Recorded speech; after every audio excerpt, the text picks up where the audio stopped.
தேர்தல் செலவுகளுக்காகவே திமுக தங்களுக்கு பணம் வழங்கியதாகவும் அது கையூட்டு அல்ல எனவும் விளக்கமளித்துள்ள மார்க்சிஸ்ட் கம்யூனிஸ்ட் கட்சி மாநில செயலாளர் சண்முகம், தேர்தல் விதியை மீறி பாஜக செயற்கை நுண்ணறிவு மூலம் வீடியோக்கள் வெளியிடுவதாகவும் குற்றம் சாட்டியுள்ளார். இப்போது தமிழ்நாட்டில் கந்தன் முருகன் வாக்கு என்கிற பெயரில் ஒரு காணொளி காட்சி என்பது வெளியிடப்பட்டிருக்கிறது. இது முழுக்க முழுக்க தேர்தல் நடத்தை விதிகளுக்கு முரணானது. ஏஐ தொழில்நுட்பத்தை பயன்படுத்தி முருகன் தாமரை சின்னத்திற்கு வாக்கு கேட்பது போல அந்த காணொளியை அவர்கள் தயாரித்திருக்கிறார்கள்.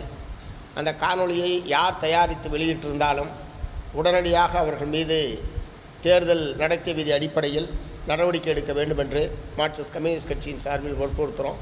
தோழர், தேர்தல் செலவுக்காக 2019ஆம் ஆண்டு நாடாளுமன்ற தேர்தலில் தேர்தல் செலவுக்காக திராவிட முன்னேற்றக் கழகம் எங்களுடைய வங்கி கணக்கில் செலுத்தியது. அதை வாங்கி அப்படியே அவங்களுடைய திராவிட முன்னேற்ற கழகத்தினுடைய செயல் வீரர்களுடைய தேர்தல் செலவுக்காக நாங்கள் திருப்பி கொடுத்தோம். அவ்வளவுதான். ஏன்னா வேட்பாளர் எங்கள் வேட்பாளர். தேர்தல் செலவு வேறு, தேர்தல் நிதி வேறு சார். தேர்தல் செலவுக்காக பணம் வங்கி கணக்கில் வாங்கியிருக்கிறோம். பகிரங்கமாக வங்கி கணக்கில் வந்திருக்குது.